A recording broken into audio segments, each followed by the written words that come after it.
Bismillahirrahmanirrahim. Kama la yuhibbu al-amal al-mustaraka kadzalika la yuhibbul qalbal mustarak. Al-amalul mustaraku la yaqbaluhu wal qalbul mustaraku la yuqbalu alaihi. Al-Imam Ibnu Athaillah As-Sakandari mengatakan kama la yuhibbul amal al-mustaraka, sebagaimana dia tidak menyukai satu amal yang dipersekutukan, begitu juga dia tidak menyukai hati yang dipersekutukan. Amal yang dipersekutukan dia tidak menerimanya. Begitu juga hati yang dipersekutukan juga tidak akan diterima olehnya. Yaqulullahu ta'ala, Allah subhanahu wa ta'ala mengatakan, faman kana yarju liqa'a rabbih falyamal amalan sholihan wa la yusyrik bi ibadati rabbih ahadan. Barang siapa yang mengharapkan pertemuan dengan Allah dan beramal dengan amal soleh, maka jangan mempersekutukan Allah dalam beribadah dengan sesuatu apapun. Ahadan itu.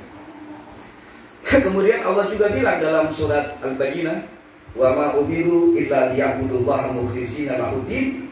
Tidaklah diperintahkan kecuali untuk beribadah kepada Allah dengan ikhlas. Kemudian Allah juga bilang, katakan dalam Al-Quran, fa'budillaha mukhlishan lahuddin. Sembahlah Allah secara ikhlas.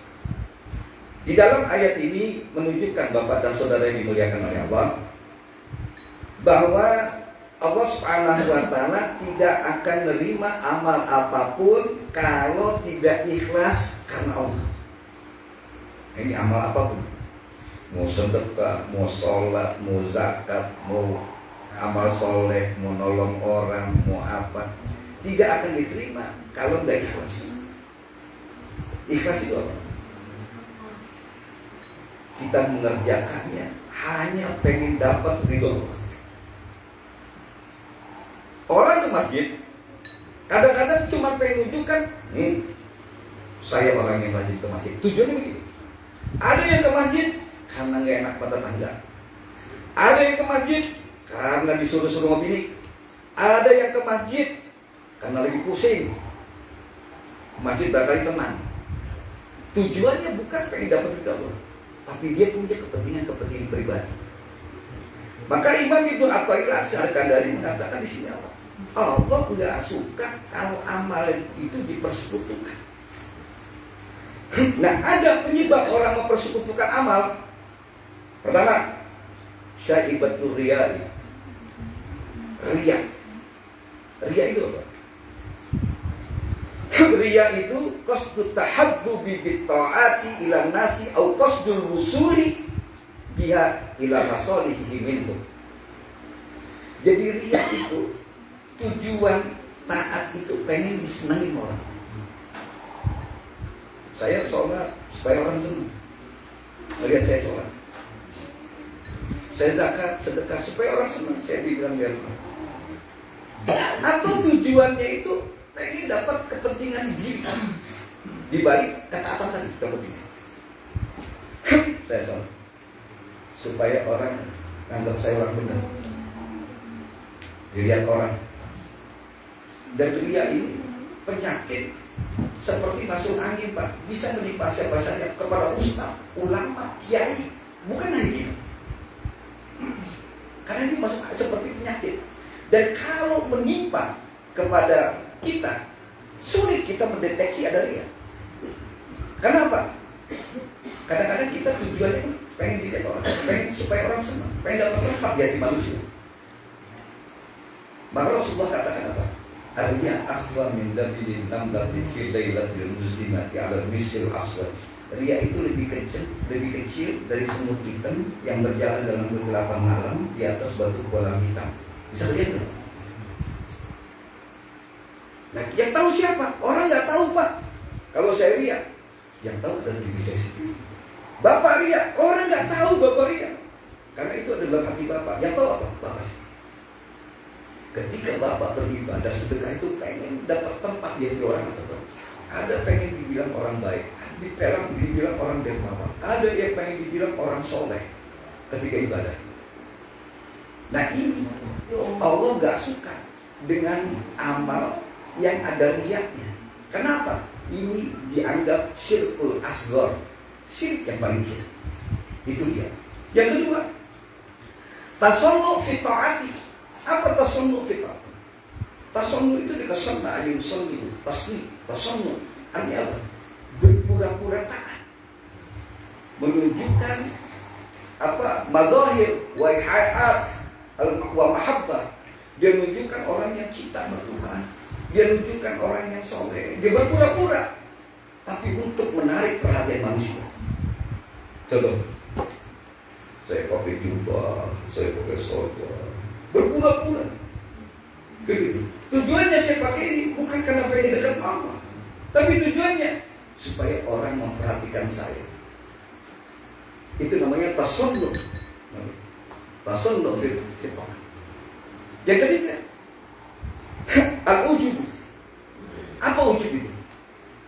Membanggakan diri kita. Ru'yatun nafsi fil amali ala haddi ta'bir Syekh Ahmad Daruq ayyan siba ila nafsihi mazayal a'mal salihah allati yuwaffiqu Allah ilaiha. Yang namanya ujub itu melihat diri kita ini lebih hebat dalam amal soleh kita. Atau batasan ungkapan yang diungkapkan oleh Syekh Ahmad Ad-Daruq, riya ujub itu kita menisbatkan kepada diri kita ini punya amal soleh yang banyak, ngerasa diri kita ini hebat, ngerasa kita ini udah sholat, ngerasa kita ini udah sodako, ngerasa kita udah beramal soleh, padahal itu Allah yang tolong, bukan kita. Itu ujub. Contoh gitu, ya saya kalau nggak saya paksain sholat begini, saya nggak mau sholat, dipaksain. Saya mah ya sholat sunnah, duha, abdi qobliyah, badiyah. Saya mah sholat nggak pernah tinggal, saya paksain begini. Ujub, membanggakan amal ibadah kita. Ini termasuk syirik, mempersekutukan Allah dalam apa? Ketika kita itu membanggakan sedekah kita, lu tahu untuk menara masjid siapa yang bangun? Siapa lagi? Cuma nggak ngomong aja tuh. Itu dia tuh bisa makan sekolah siapa? Nah, itu kan membanggakan. Padahal apa? Dia bisa sedekah itu karena ditolong sama Allah, bukan karena dia hebat dia bisa sedekah. Rezekinya Allah kasih, sedekahnya Allah tunjukin. Orang miskinnya Allah hadiri depan dia. Banyak kita mau sedekah, nyari orang miskin susah. Kita mau sedekah, rezeki nggak ada. Kita punya rezeki, tapi nggak ada niat untuk sedekah. Kalau Allah nggak tolong, nggak bisa. Makanya kalimat suci yang diajarkan Rasulullah, la haula wa la quwwata illa billah. Kadang-kadang kita kan suka membanggakan. Ini mah maaf ya katanya, bukannya ujub ini ujub.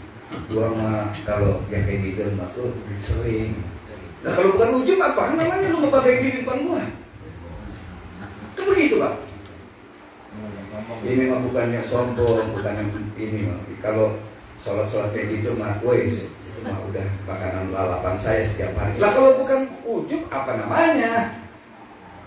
Karena orang yang kena penyakit ria, orang yang kena penyakit ujub nggak tahu dirinya kena penyakit. Kadang-kadang dikemas dengan kemasan istighfar. Astagfirullah, ini mah yang auzubillah ini mah bukannya ria ini mah. Bukannya pengen nunjukin, bukan. Nah kalau bukan ria apa namanya lu? Kemasannya kemasan auzubillah. Kemasannya kemasan istighfar. Tapi apa? Bangke semua itu dalamnya. Ujub ria. Bahkan orang yang kena penyakit sombong juga kadang-kadang kemasannya itu. Ini mah nauzubillah ini. Nauzubillah ini mah astagfirullah, bukannya sombong ini bukan. Kan gitu loh. Ini mah saya berangkat haji mah udah 5 kali ya. Ini bukannya sombong ini mah bukan, mau cerita doang. Nah kalau bukan sombong apa namanya lo? Ngerasa lebih dari orang. Kan gitu. Siapa yang tahu kita dengan diri kita? Orang lain nggak tahu Pak kita kena penyakit ria, orang lain nggak tahu kita penyakit ujub, orang lain kita nggak tahu kita penyakit takabur. Yang tahu ada diri kita sendiri. Jujurnya kita sama diri kita. Kalau kita bisa jujur sama diri kita, kita bisa jujur sama orang lain. Tapi kalau kita nggak bisa jujur sama diri kita, nggak mungkin dia bisa jujur sama orang lain. Allah jangan bohongin. Kan gitu. Nah amal mustarok ini Pak, kalau seandainya 3 kotoran ini masuk, ini mengurangi keikhlasan kita kepada Allah Subhanahu wa Ta'ala, mencederai ikhlas kita mau. Sedangkan Allah itu akan menerima amal soleh atau ibadah yang ikhlas karena Allah. Semuanya karena mengharap ridha Allah. Karena kita begitu Pak. Orang ke masjid itu tujuannya kan beda-beda. Ada yang pengen jadi pengurus, ada yang pengen jadi ustadz, ada yang pengen ketemu orang, ada yang pengen ngurusin pengurus. Mana pengurusin dan datangin, kan gitu. Ada yang ke masjid, macam-macam tujuan. Kalau tujuan-tujuan kayak gini dibiarkan, bahaya. Akan apa? Keributan di dalam masjid. Tapi kalau semuanya karena pengen dekat sama Allah, semuanya dia datang saya pengen dapat ridha Allah, nggak peduli imamnya siapa, nggak peduli. Karena ada kepentingan hari. Dia rumah malas kalau itu imamnya dia itu berhenti. Mari dia iseng pening mau berhenti. Kenapa? Karena ada tujuan. Tapi kalau tujuannya karena pengen dekat sama Allah, terserah imamnya siapa, kayak mau komat siapa, yang banyak juga pengen datang sini karena pengen dekat sama Allah. Bersatu nih bagi saya. Makanya Allah nyuruh kita ikhlas. Begitu. Allah nyuruh kita ikhlas begitu. Kalau orang punya kepentingan pribadinya, tabrakan kita di dalam masjid. Karena semua orang punya kepentingan, Pak. Nah, Bapak dan Saudara yang dimuliakan oleh Allah Subhanahu wa Ta'ala, maka suatu amal apapun, ibadah apapun, syaratnya itu diterima karena semuanya itu tujuannya liwajhillah, karena Allah Subhanahu wa Ta'ala. Dan orang yang beramal tadi tidak meyakini bahwa dia tidak punya kekuatan, dia tidak punya kehebatan, dia tidak punya ilmu. Saya nyampaikan di sini, Ustaz, Kiai, nyampaikan ilmu agama. Jangan merasa dia ini karena gua mondok lama, karena gua ngaji lama. Tidak, semua itu karena Allah tolong. Ini karena pemberian Allah dan Allah tolong. Kalau dia berkeyakinan karena gua mondoknya lama, akhirnya apa? Akhirnya nanti akan saing-saingan antar manusia. Saing-saingan kata Kiai, gua belum mondok berapa? 9. Enggak, kalau 12 tuh. Nanti ujub gitu. Kan gitu ujub gitu. Tapi semuanya kalau ulama itu nyampaikan apa? Saya begini karena ditolong Allah. Allah kasih anugerah saya ilmu pengetahuan. Karena Allah kasih anugerah ilmu kepada saya. Bukan karena diri saya mondok, bukan karena saya hebat, bukan karena saya ngajinya sama anu, bukan. Tapi karena Allah ngasih pertolongan. Insya Allah nih, aman. Itu yang namanya ikhlas. Tidak ada ujub. Maka Nabi Muhammad SAW dalam hadis sahih mengatakan, Allah bilang, ana adnas syuraka anisyirki. Saya yang paling kaya dari orang-orang yang syirik. Faman amilani amalan asyraka fihi ghairi. Barang siapa yang beramal, dia mempersekutukanku dalam amalnya, taraktuhu wa syirku, aku akan tinggalkan dia dengan kemusyrikan. Kayak ini lah. Hadis Nabi ini, wahabinya. Ini saya sholat, tujuan saya pengen jadi pengurus. Bulan depan pemilihan pengurus sholat dah. Kalian kan gitu kan. Tujuan kan ada orang tujuan ini bisa. Nah, ketika kita beramal dengan tujuan kepentingan pribadi kayak gitu, maka Allah akan tinggalkan kita dengan kemusyrikan kita. Jadi dia bilang Allah. Terus. Ditinggalkan. Ini yang tahu siapa? Kita dengan Allah. Kita dengan diri kita. Maka Allah Subhanahu wa Ta'ala, Bapak, tidak akan menerima sebuah amal kalau salah satu dari debu tadi, kotoran tadi menyerap ke dalam hati kita. Satu ria, satu berpura-pura taat. Yang ketiga, kita itu ujub. Itu nggak akan diterima. Yang kedua, baris kedua, Imam Ibnu Athaillah As-Sakandari mengatakan, al-qalbul mustarak wal amal mustarak la yaqbaluhu wal qalbul mustarak la yuqbal alaihi. Imam Ibnu Athaillah mengatakan apa? Wal qalbul mustarak la yuqbal alaihi. Apa? Hati yang mempersekutukan Allah itu nggak akan diterima sama Allah. Jadi kalau amal tadi nggak diterima, kalau ada kemusyrikan, ujub, riya, sombong, hati itu juga nggak diterima. Apa hati yang nggak diterima tadi? Allah maksudnya Allah nggak akan menampakkan al-tafihi wa waridatihi al-qalbi alladhi tudahimu fihi mahabbatul aghyar mahabbatullah.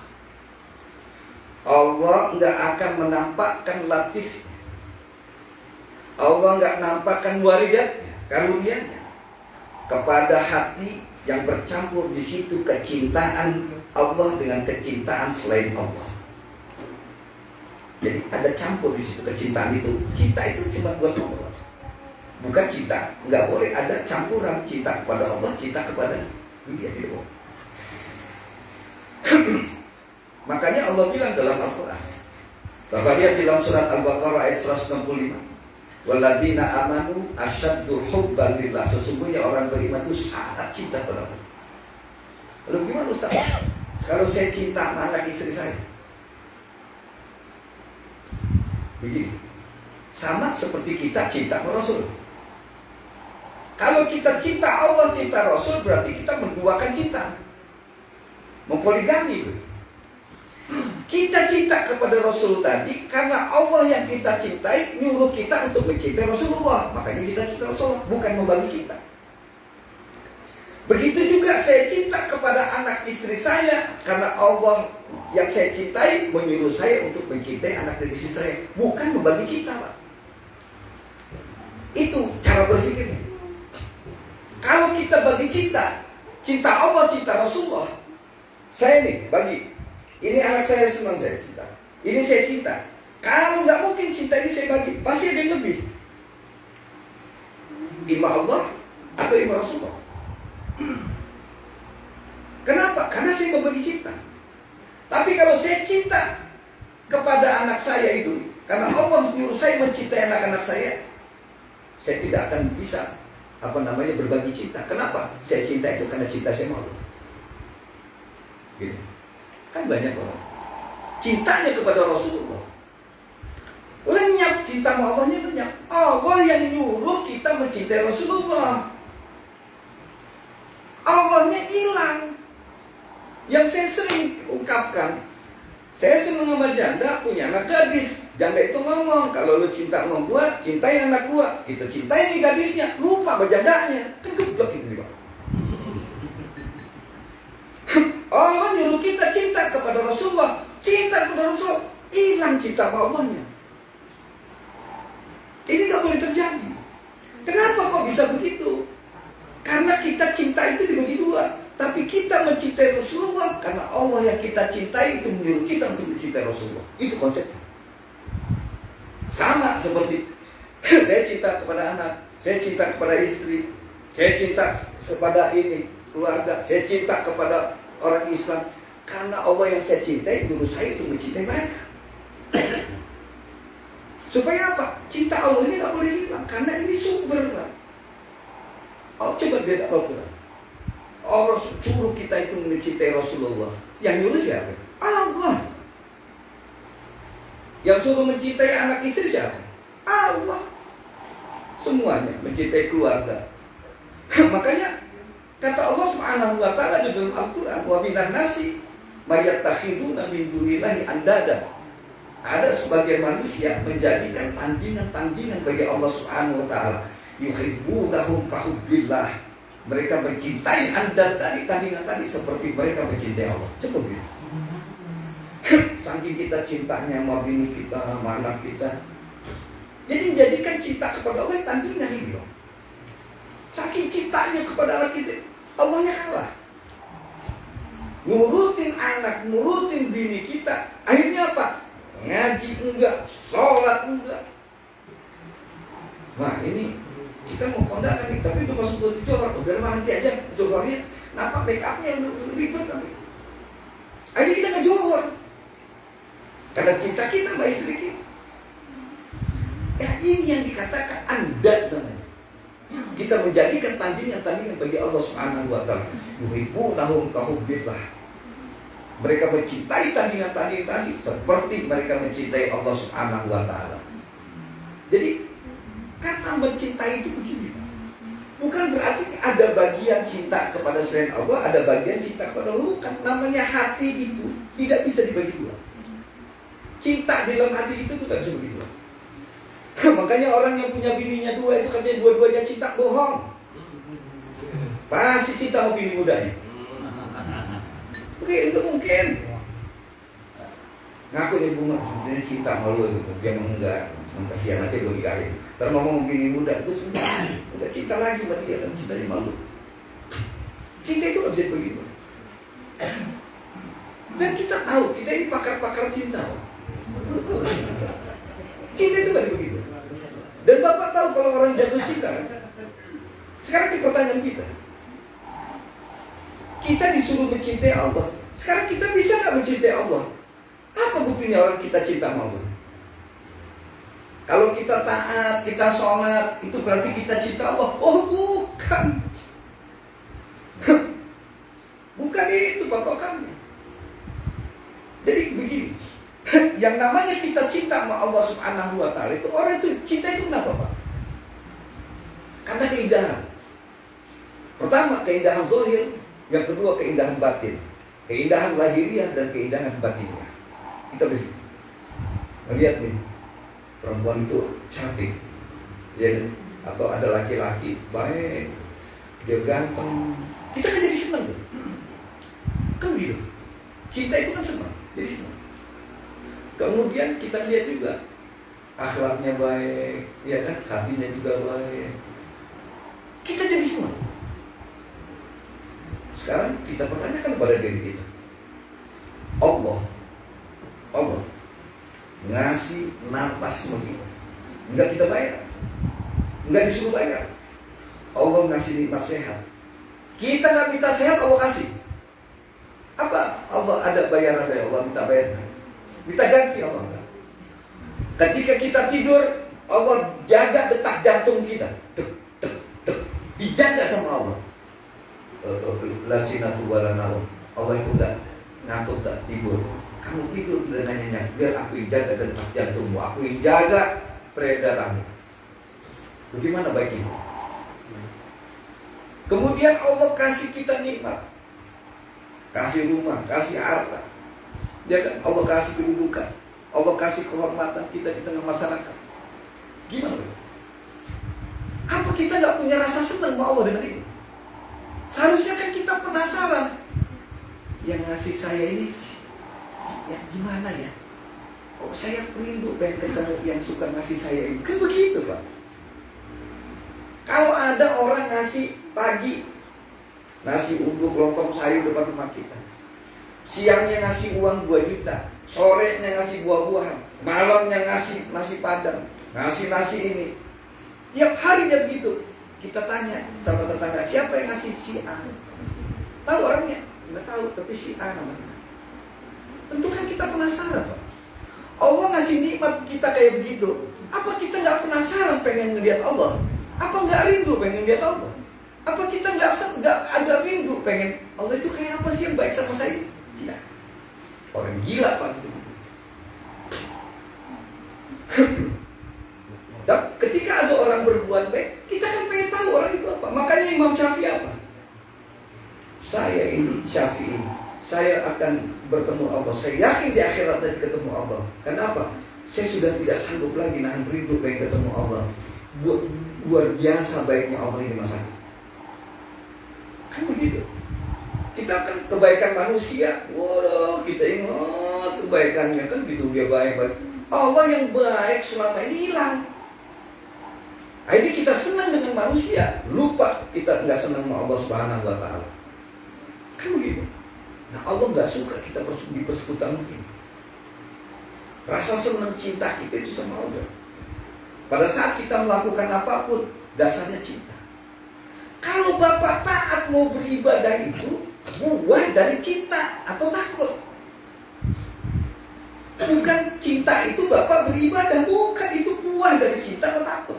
Karena Bapak takut, Bapak sholat ibadah. Karena Bapak cinta, Bapak jalani itu perintah Tuhan. Bukan cinta itu dengan Bapak sholat, dengan Bapak puasa, bukan, itu buahnya Pak. Karena Bapak cinta sama Tuhan, akhirnya apa? Allah nyuruh begini, kita tulis. Kita nih, cinta sama bini kita kan. Kata bini kita, bang pulang, udah malam. Pulang. Karena cinta kan, turutin perintah dia. Kan gitu loh. Bang, Jangan lama, nggak lama-lama. Kalau kita takut, ada tentara, pulang kamu, udah malam nih. Pulang karena kita takut. Buahnya itu menjalankan perintah. Nah, buah kita sholat, kita puasa, jalankan perintah Allah itu buah dari rasa cinta dan takut. Jadi itu bukan bukti cinta, bukan. Bukan bukti cinta kita kalau kita sholat, bukan. Orang munafik zaman Rasulullah sholat. Orang munafik itu bukan berarti orang yang nggak sholat di masjid, Pak, bukan. Zaman Rasulullah itu orang munafik itu sholat 5 waktu sama Rasulullah. Nggak pernah tinggal, Pak. Pengajian, ikut pengajiannya Rasulullah. Tapi tujuan dia bukan pengen dekat sama Allah. Tujuannya apa? Pengen dapatkan kepentingan di balik ibadahnya. Supaya apa? Anak-anaknya aman. Karena dia ikut ngaji sama Rasulullah. Supaya apa? Supaya nanti dapat pembagian zakat. Ada tujuan. Lalu apa bedanya kita dengan orang munafik kalau kita punya tujuan pribadi kayak gitu? Tapi orang beriman ketika sholat, apa tujuannya? Dia sholat, dia ngaji, tujuan apa? Karena pengen dekat sama Allah. Ilahi anta maksudi waridoka matlubi Tuhan. Kau yang aku tuju, ridho yang aku minta. Karena pengen dapat ridho Allah. Itu. Maka kalau ibadah zahir itu gampang, Pak. Tapi kalau ibadah hati ini repot. Repot sekali urusan hati. Makanya ada orang bilang, kamu itu berat. Kenapa? Hati itu susah ngelolanya. Kan gitu. Perjuangan itu luar biasa. Bapak dan saudara yang dimuliakan oleh Allah Subhanahu wa taala. Maka Al-Imam Al-Ghazali itu pernah ngomong, Imam Ghazali, "Fa'ud ilahi in syi'ta luqufa 'alal madrid." Kalau kamu pengen dapat lebih, kamu coba. Kamu coba tahu hakikat Allah sebenarnya gimana. Hakikat diri kamu bagaimana. Kalau Imam Ghazali apa? Kalau seorang hamba cinta kepada Allah, kemudian diungkapkan dengan jalankan perintah jauhi larangan, berarti orang itu tergelincir dari mengenal hakikat sebenarnya Allah Subhanahu wa taala. Dia berarti mencampur adukan antara asbab wa nataid, antara sebab dan hasil. Sebab dan hasil itu beda. Kata Imam Ghazali, kalau orang itu dia cinta ditunjukkan dengan taat, itu berarti orang nggak bisa ngebedain antara sebab dan hasil, nggak bisa ngebedain antara dagang sama keuntungan, mana modal mana keuntungan. Tapi apa? Tunduk kepada Allah itu buah dari rasa cinta, rasa takut. Hati ada rasa takut. Akhirnya apa? Kita itu pada saat kita beribadah itu tulus, Pak. Dan manusia ini ada 2, ada 3, Pak. Yang pertama, dia jadikan dunia ini untuk menuju Allah. Itu dunia manusia. Ada yang dia deketin Allah untuk dapat dunia. Ini orang gila. Dia deketin Allah, dia sholat, dia zikir. Supaya apa? Supaya dapat dunia.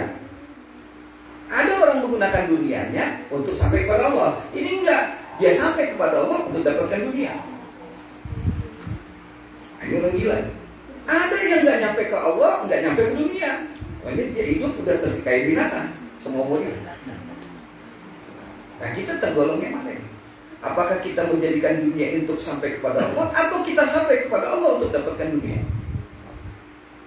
Kalau kita sampai kepada Allah untuk dapatkan dunia, berarti kita tidak tulus sama Allah, itu modus mendekati Allah. Ada tujuan. Bukan karena pengen dekat sama dia, bukan karena pengen dapat ridhonya. Walaupun lisan kita mengatakan apa? Lillahi ta'ala. Ini kita kerjakan karena Allah Ta'ala. Nah, kalau masalah dunia, Pak, masalah dunia, ya tadi yang dikatakan oleh Allah kasih harta itu begini. Di dalam hadis Nabi itu dikatakan, Innallaha yu'ti dunya man yuhibbu wa man la yuhibbu. Allah itu ngasih dunia kepada orang yang dia senangin atau orang yang enggak dia senangin. Kadang-kadang orang yang enggak disenangin sama Allah dikasih dunia. Wa la yu'ti iman illa man yuhibbu. Tapi keimanan itu enggak akan Allah kasih kecuali kepada orang yang disukai. Jadi kita ini, kalau masalah dunia, Cina dapat, orang Islam dapat. Tapi keimanan Allah gak akan kasih kecuali orang yang Allah sukai. Kenapa? Allah tancapkan keimanan kepada kita, dibuat benci kita untuk berbuat dosa maksiat. Allah tolong kita untuk melangkahkan kaki masjid. Kita digerakkan hati untuk berbuat baik. Kita digerakkan hati untuk sholat. Itu keimanan luar biasa itu. Dan Allah kasih kepada orang yang dikenal, yang disukai Allah. Kalau nggak disukai, nggak dikasih. Kalau itu dikasih, Cina pada sholat di masjid. Baik Bapak dan Saudara yang dimuliakan oleh Allah, itulah janjikan kita di kesempatan ini. Kalau kalian yang ditanya, silakan kita ngobrol-ngobrol.